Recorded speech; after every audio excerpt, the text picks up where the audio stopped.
Ini nih, sekarang nih tadi udah Mbak Kara udah selesai ya memaparkan, bagaimana berkomunikasi dengan anak-anak melalui, online, apa saja, eee, tipsnya gitu ya. Nah, sekarang, Mas Hilbram juga akan memberikan tekniknya ya Mas Hilbram ya? Yes. Bagaimana berkomunikasi secara online, tentunya berdasarkan pengalaman beliau sebagai seorang yang banyak pengalaman dalam, dunia pertelevisian dan broadcast. Silakan Mas Hilbram. Terima kasih Bu Alin. Selamat siang, sahabat luar biasa. Selamat siang juga untuk Pak Abu. Saya terinspirasi dulu sama Pak Abu tadi yang menjelaskan di awal tentang Ki Hajar Dewantara. Betul Pak, saya salut sekali dengan pemikiran-pemikiran beliau, Pak Abu. Apalagi salah satu quote dari Pak Ki Hajar Dewantara adalah jadikan semua orang adalah guru, jadikan semua tempat adalah sekolah.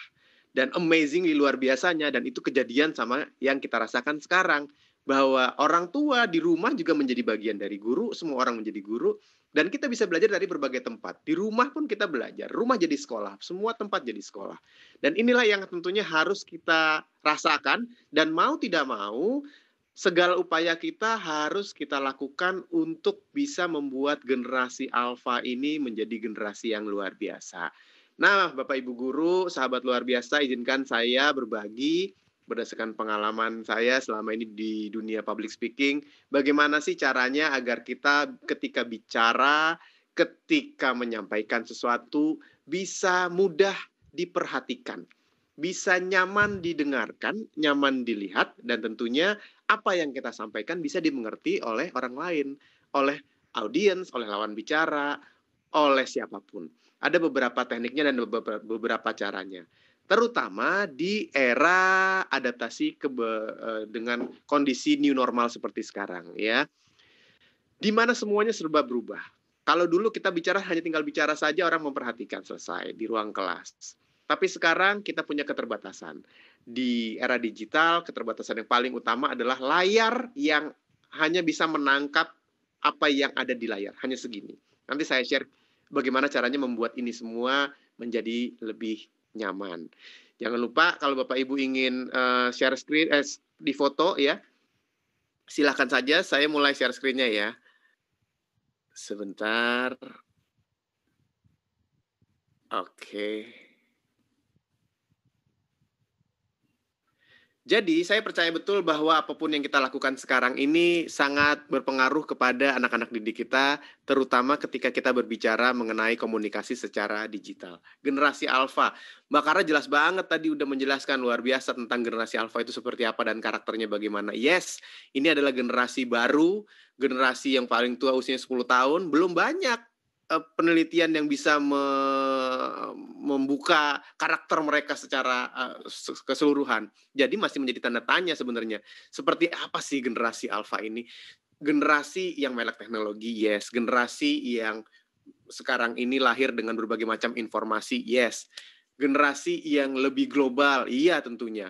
Generasi seperti apa? Nah, nanti masih berubah-berubah terus karena usia paling besar baru 10 tahun kan ya. Tapi tentunya ketika kita bicara mengenai generasi alfa, kalau saya bisa menyimpulkan juga tadi apa yang sudah disampaikan oleh Mbak Kara adalah seperti ini. Anaknya milenial nih.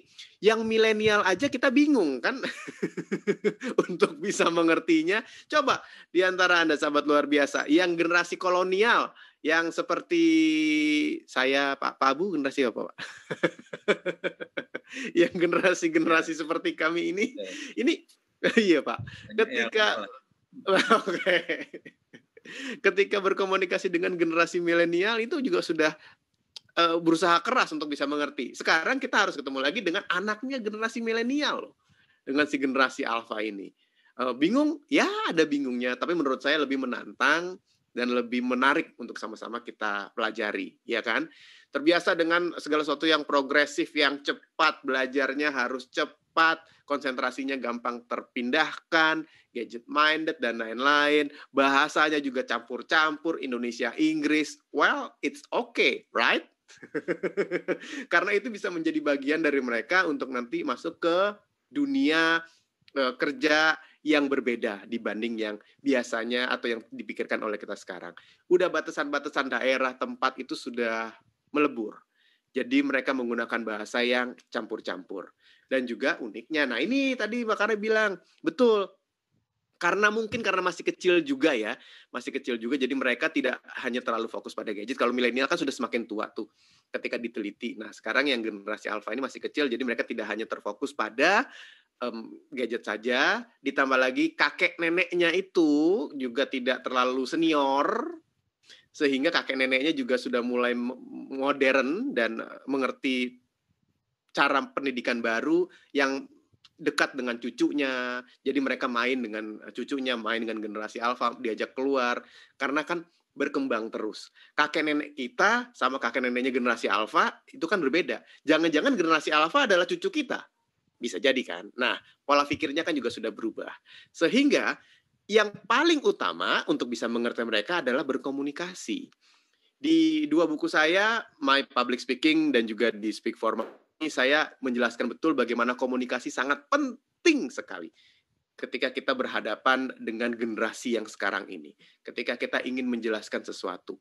Untuk bisa sukses, orang perlu dasar komunikasi. Banyak orang-orang pintar, cerdas, hebat ketika sekolah, ketika kuliah, luar biasa nilai-nilainya. Tapi memasuki dunia kerja, ternyata ada keterbatasan-keterbatasan. Ini saya rasakan kalau saya keliling-keliling Indonesia sebelum pandemi ini, berbicara ke banyak sekali para lulusan mahasiswa universitas yang memasuki dunia kerja yang bilang, dulu saya di sekolah baik-baik aja, kenapa saat memasuki dunia kerja agak bingung dan tertinggal. Mungkin karena tidak pandai atau tidak fasih dalam berkomunikasi. Ketika harus menyampaikan ide, gagasan, terbata-bata. Ketika harus presentasi, bingung mau ngomong apa. Ketika harus bicara dengan rekan kerja, atasan atau bawahan, kata-katanya tidak bisa tersampaikan dengan baik dan akhirnya tidak bisa dimengerti apa yang dimaksudkan. Komunikasi is the key.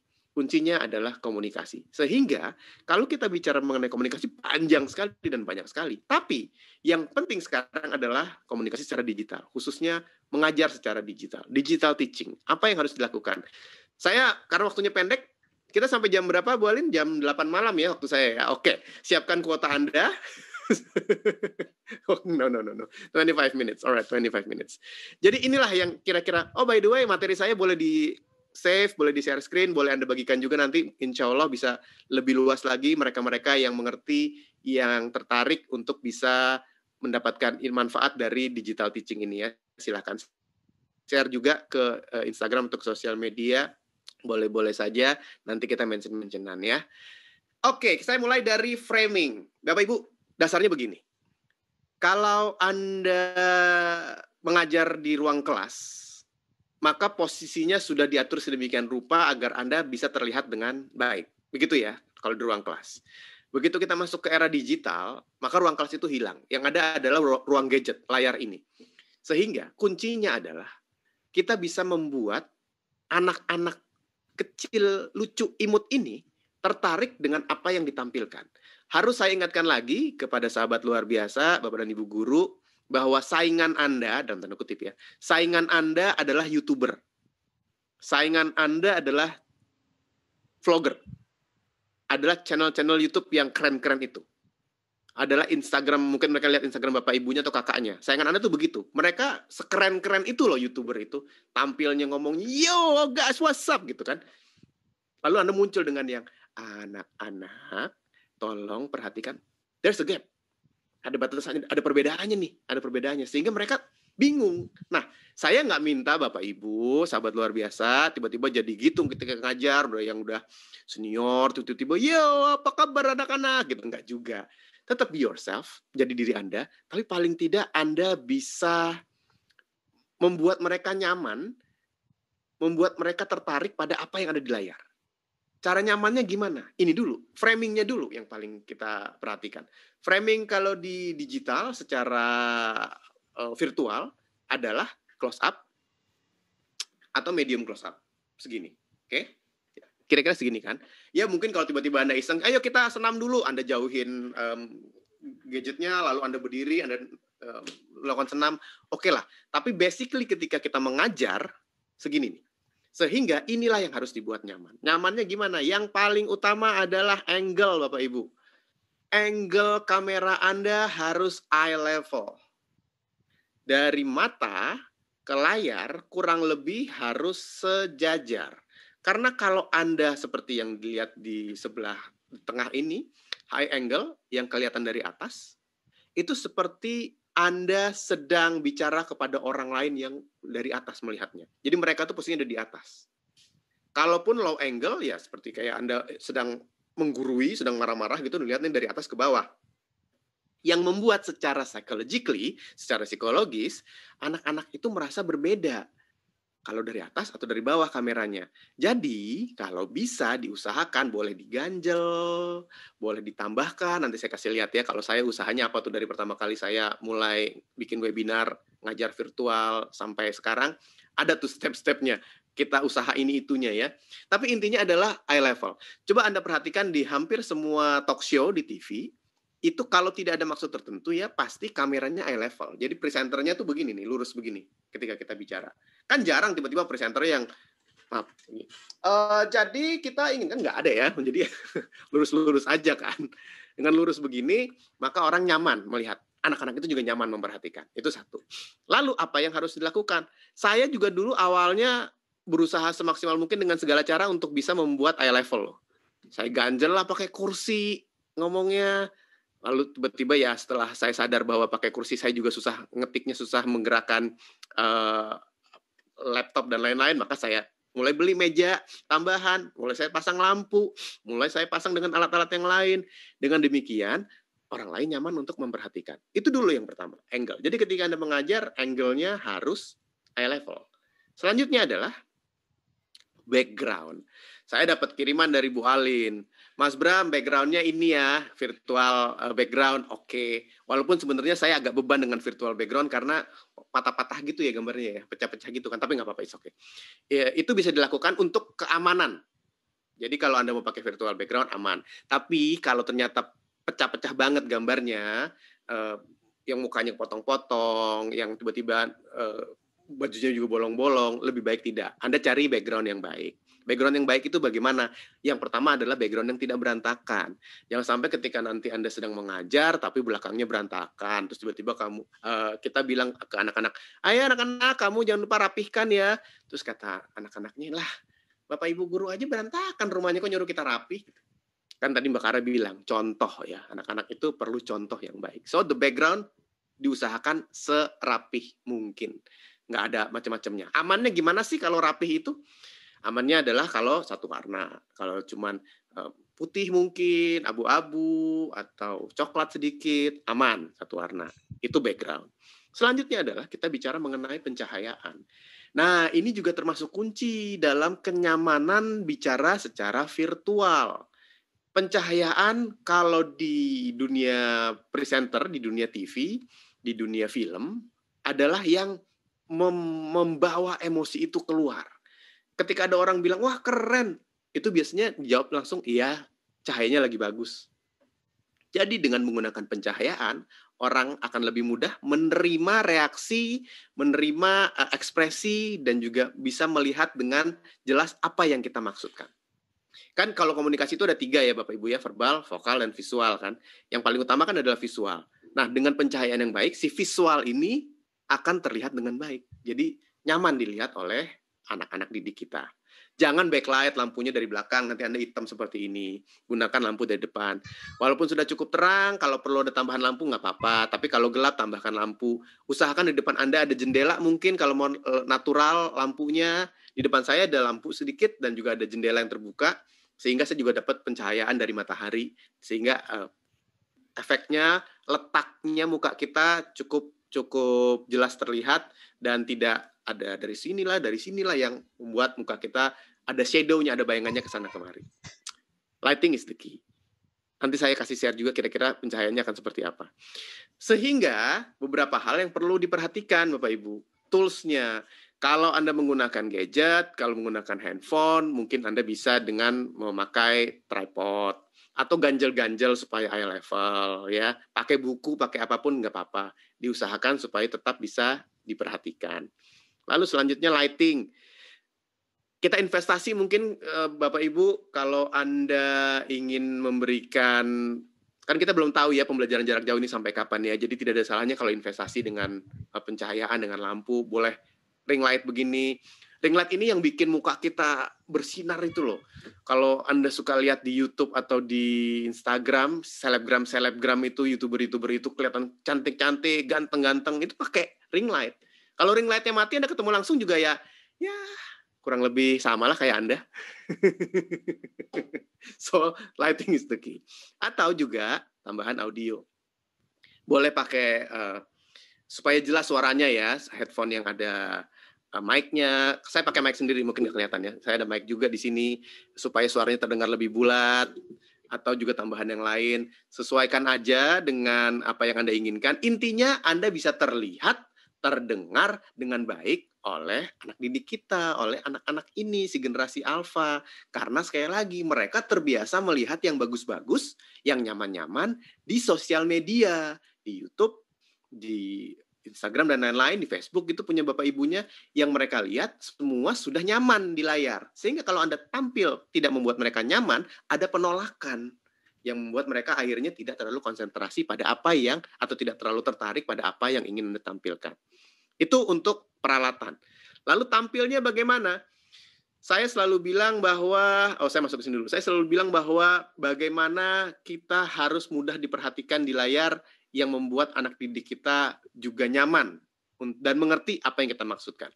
Jadi Bapak Ibu, kalau saya bisa ilustrasikan, salah satu kunci dari keberhasilan komunikasi digital adalah micro expression atau ekspresi wajah. Manusia itu memiliki 70.000 micro expression. Kalau saya bahas satu-satu, ya kira-kira seminggu baru selesai. Apa aja yang bisa dimunculkan dari micro expression itu. Tapi saya bahas sambil jalan saja. Bagaimana ketika Anda mengajar ke generasi alfa, maka Anda harus mengajar dengan ekspresi wajah yang sesuai dengan apa yang Anda sampaikan. Saya percaya pasti kalau Bapak dan Ibu guru yang biasa mengajar di TK gitu, bukan PAUD gitu kan sudah, kalau ngomong kan, gimana gitu dong, ya kan? Ya kan? Nggak ada yang, gimana, nggak mungkin lempeng gitu lagi kan, harus ada ekspresinya kan. Nah, ekspresi itu harus dipertahankan. Sulit loh Bapak Ibu ketika kita melakukan pembelajaran jarak jauh, tetap harus bisa berekspresi seperti itu tanpa melihat siapapun di depan kita. Sehingga kadang-kadang kita lost control. Saya juga nggak lihat siapa-siapa, saya cuma lihat kamera loh ini. Tapi saya menjaga ekspresinya supaya bisa tersampaikan rasa dan semangat yang ingin saya berikan kepada Bapak dan Ibu, sahabat luar biasa. Apa sih kira-kira yang harus diperhatikan dari micro expression ini? Normalnya ya, beberapa hal besar yang mungkin bisa Anda mainkan, Anda lakukan adalah eyebrow, alisnya.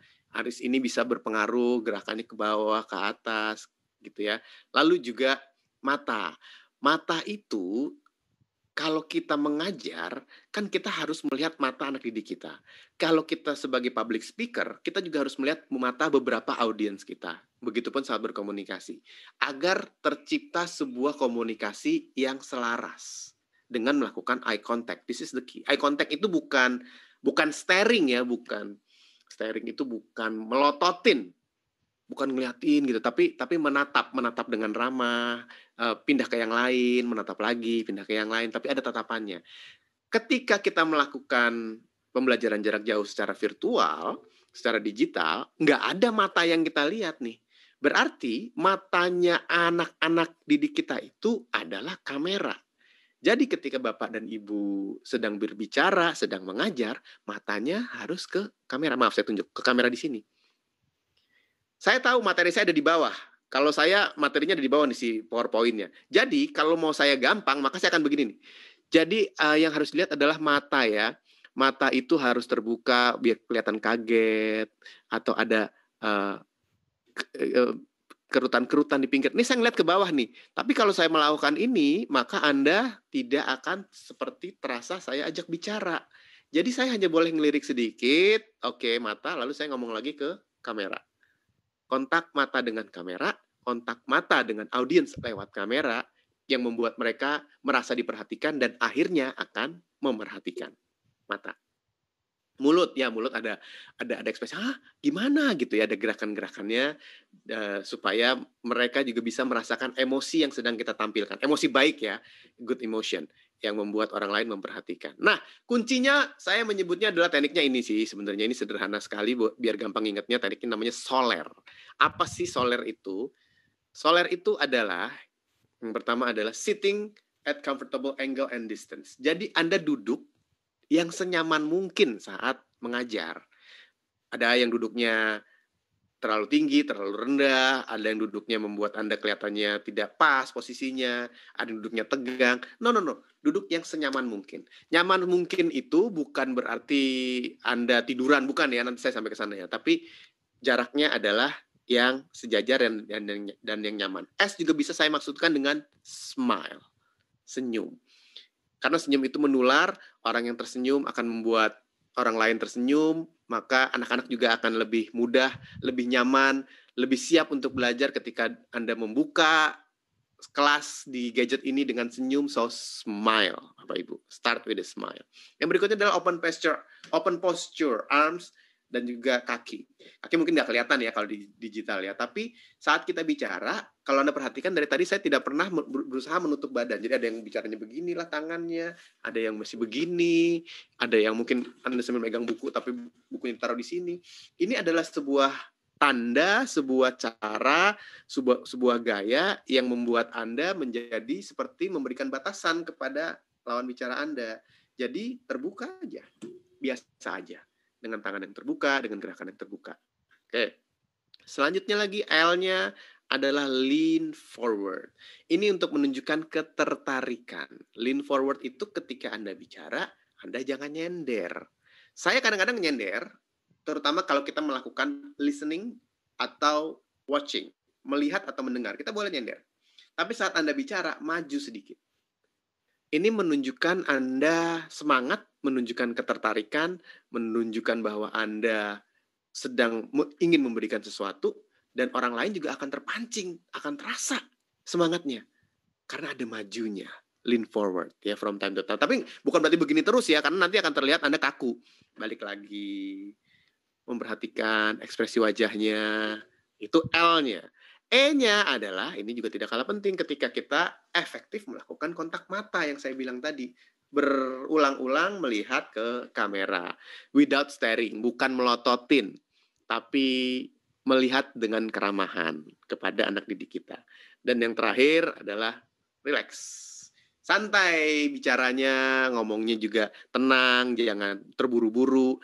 Karena untuk yang belum terbiasa bicara sendirian di depan kamera, itu rasanya kosong, ya kan? Gitu dong, Bapak Ibu. Kadang-kadang kita kok kayaknya nggak ada rasanya ya, kita ngomong nggak ada yang ngeliatin ya gitu.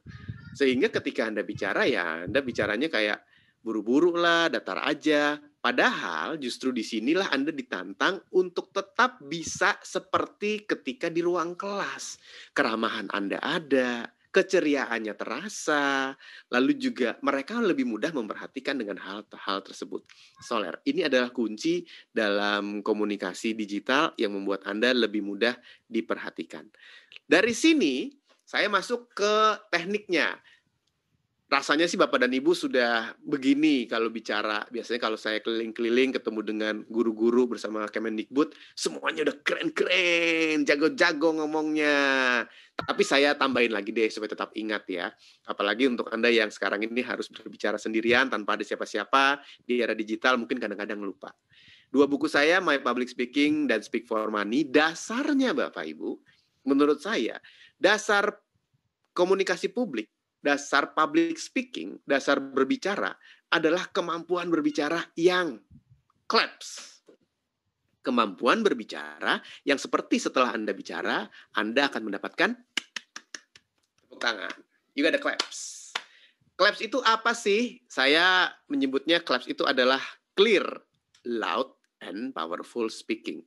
Jadi ketika Anda berbicara, maka Anda harus berbicara dengan teknik ini. Clear, loud, and powerful speaking. Apalagi di era digital, yang bahasa tubuh Anda nggak bisa terlihat dengan baik, tidak bisa terlihat dengan detail. Nggak kelihatan nih tangan Anda di mana kalau di sini. Di sini baru kelihatan. Nggak kelihatan ekspresi wajah Anda seperti apa kalau terlalu jauh begini. Apalagi yang ikutan belajar, hanya melihat melalui gadget. Kecil banget loh nanti muka Anda, sehingga paling tidak kalau secara visual tidak bisa terlalu maksimal, secara vokal kita maksimalkan. Gimana caranya mendapatkan claps ini? Bicara yang clear. Yang pertama kalau kita ngomong clear adalah berartikulasi dengan baik. Ya dong, ketika kita bicara artikulasinya pastikan benar-benar fasih, jangan bergumam, terdengar dengan nyaman, jangan kepotong-potong. Gimana? Yang ngomongnya harus semangat, mulutnya dibuka. Artikulasi itu pelafalan ya, A, I, U, E, O-nya ya. Jadi selamat siang, bukan selamat siang. Apa kabar, bukan apa kabar. Kalau Anda bicara ke orang tua murid, bapak-bapak dan ibu-ibu selamat siang, bukan bapak dan ibu-ibu selamat siang. Saya tahu Anda pasti bisa mengerti kalau saya ngomong selamat siang bapak dan ibu-ibu, terima kasih waktu ini diberikan kepada saya. Saya Hilbram Dunar ingin menjelaskan mengenai gitu. Ngerti lah ya, tapi mereka harus usaha ekstra. Semakin berusaha audiens Anda, semakin berusaha lawan bicara Anda memperhatikan apa yang Anda katakan, akan semakin jauh jaraknya antara komunikator dengan komunikan.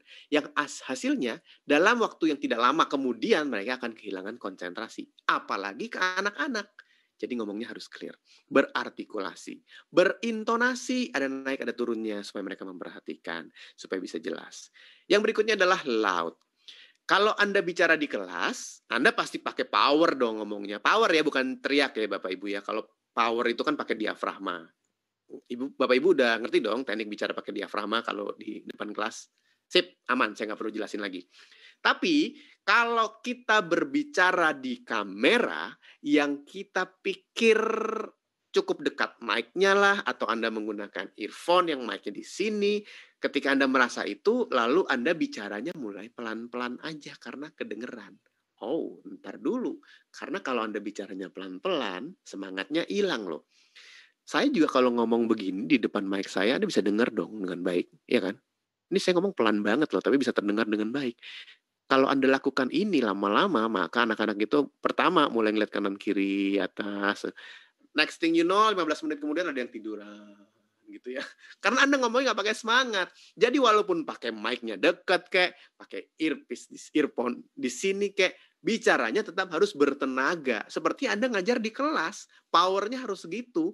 Kalau di rumah kedengaran orang serumah, ya well, nama juga lagi kerja ya, tetap harus ada powernya. Bicara yang loud, yang terdengar dengan mudah, agar semangatnya terasa ke anak-anak itu. Yang terakhir adalah powerful speaking. Powerful speaking itu saya selalu bilang bahwa ketika kita bicara, maka hilangkan. Kalau tidak bisa hilangkan, kurangkan semaksimal mungkin penggunaan kata sambung. Kata sambung itu adalah filler words, kata-kata yang kita ucapkan tapi nggak ada artinya. Misalnya apa? Well, oke. Nah, ya kata-kata yang sering Anda ulang. Itu lama-lama membuat orang lain tidak nyaman mendengarkan. Misalnya Anda ngomong, selamat siang, saya Hilbram Dunar, izinkan kali ini saya akan berbagi tentang bagaimana mengajar ke generasi alfa secara digital. Kebanyakan E-nya kan. Sesekali 2 kali oke lah. Tapi kalau kebanyakan lama-lama orang nggak konsen. Mungkin si anak-anak kecil yang lucu-lucu ini, anak-anak murid kita ini belum memperhatikan kita menggunakan E, itu belum terganggu ya. Mereka dengerin aja. Tapi ingat, contoh adalah hal yang seringkali mudah mereka ikuti. Jadi kalau Anda bicaranya dengan mencontohkan penggunaan banyak filler words yang oke, dikit-dikit, oke, dikit-dikit, nah, nanti anak-anak itu ngikutin Anda loh ngomongnya. Akhirnya ketika mereka sudah terbiasa bicara begitu, saat presentasi nanti, saat harus bicara di depan umum, saat harus bicara di dunia kerja, cara bicaranya kebanyakan begitu. Dan sangat sulit sekali ketika itu sudah terbiasa bertahun-tahun harus dirubah. Jadi dari Anda mencontohkan saat ngomong juga harus begini nih cara bicaranya. Ngomongnya jelas, intonasinya ada, artikulasinya baik, bertenaga, loud yang terdengar dengan nyaman, dan yang tidak kalah penting ngomongnya nggak muter-muter, nggak pakai nah, ya, oke, dan lain-lain. Sehingga Anda bicara dengan teknik claps, clear, loud, and powerful speaking yang mendapatkan tepuk tangan. Oke, kapan-kapan kalau waktu kita lebih panjang, saya lebih detailkan lagi KLAPS ini turunannya ya, apa aja yang bisa kita lakukan dan bagaimana latihannya. Yang berikutnya adalah dengan menggunakan cerita. Jadi, dasarnya manusia itu selalu senang mendapatkan atau mendengar cerita. Dari kecil, Anda termasuk yang suka mendongeng dong, Bapak Ibu, iya kan? Kalau ke anak-anak itu kan mendongeng. Coba deh ketika Anda mulai cerita tuh anak-anak langsung yang gini. Matanya terbuka, memperhatikan. Ketika Anda membuat cerita yang seram, mereka kaget, mereka takut. Karena cerita itu membawa rasa. Cerita itu membuat mereka bisa melihat sesuatu yang dilihatnya bukan cuma dengan mata, tapi dilihat dengan rasa, dengan hati, dengan pikiran mereka. The power of imagination. It's a very powerful communication. Bicara dengan menggunakan cerita. Nah, saat Anda mengajar ke generasi alpha, use a story, gunakan cerita. Kalau Anda cuma mau mengajarkan, apa ya misalnya ya, melukis deh. Anda kelihatan kan ya? Oke. Anda mau ngajarin tentang melukis gelas gitu. Anda bukan cuma bilang, adik-adik, anak-anak, cara ngelukisnya adalah begini, begini. Enggak, tapi gunakan cerita. Tahu nggak bahwa dalam setiap lukisan, dalam setiap goresan kita itu bisa ada artinya. Dulu, ketika belum ada tinta, yang digunakan adalah gitu. Akhirnya ketika ada cerita di balik apa yang ingin Anda sampaikan, mereka lebih mudah mengerti dan mereka lebih mudah tertarik. Untuk bisa menghasilkan sebuah cerita yang baik, apa yang harus dilakukan? Yang pertama adalah clear menjelaskannya. Ceritanya tuh harus jelas. Satu aja, jangan muter-muter dan jangan kebanyakan. Harus fokus pada apa yang ingin Anda sampaikan. Yang berikutnya adalah concise. Singkat, padat. Kalau di saya menyebutnya adalah KISS, bicaranya KISS. Bukan cium, bukan. Tapi keep it short and simple. Jadi ketika bercerita, ya udah singkat aja, langsung ke tujuannya. Kecuali memang waktu Anda panjang banget ya. Lalu konsisten. Menceritakan kebaikan satu, ya begitu aja. Kalau Anda menjelaskan sebuah hal, ceritanya kepada anak ini begini, besoknya juga harus begitu. Jangan berubah-berubah yang membuat mereka menjadi bingung. Selanjutnya adalah kredibel. Kredibel ini adalah si penceritanya. Apakah Anda kredibilitas? Apakah Anda dipercaya oleh anak-anak ini? Caranya apa? Caranya adalah dengan contoh. Kalau Anda menceritakan kebersihan, maka harus terlihat bahwa Andanya bersih. Kerapihan, maka di ruangan Anda rapi. Kalau Anda menceritakan tentang kebahagiaan, ya penyampaiannya harus bahagia. Ketika Anda menyampaikan dengan contoh, maka Anda akan bisa membuat orang lain lebih mudah percaya sehingga Anda menjadi orang yang kredibel. Jadi kredibilitas itu penting. Kredibilitas itu didapat dari kemampuan plus kenalan. Semakin banyak orang mengenal Anda dan mampu di bidangnya, Anda akan menjadi yang semakin kredibel. Selanjutnya kohesif. Kohesif itu adalah ngikat, menarik, menempel. Jadi orang mudah memperhatikan, mudah mengingat apa yang Anda sampaikan, gampang tahu, gampang percaya, dan akhirnya compelling. Sebuah cerita yang compelling, yang honest, yang jujur, yang nyaman dengan orang lain, membuat mereka lebih mudah percaya.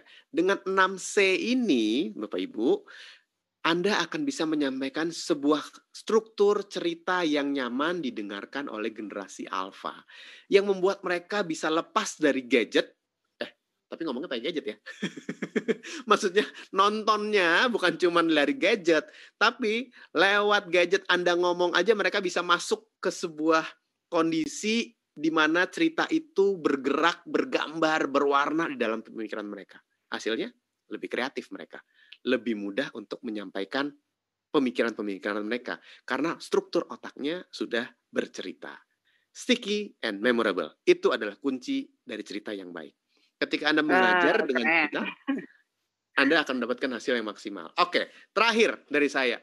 Bagaimana caranya untuk bisa mengajar yang maksimal? Teach with passion. Kuncinya adalah di 3 hal ini, di mana kita memberikan technical skill, kemampuan Anda secara teknis, bicaranya bagaimana, ada konseptualnya, jadi bukan cuma tekniknya yang Anda sampaikan, tapi ada rasa yang tersambung antara Anda dengan anak-anak didik Anda, sehingga luar biasa tuh kalau kita memperhatikan mulai dari PAUD sampai TK, ketika anak-anak dilepas ke SD atau naik ke tingkat yang lain, gurunya nangis loh.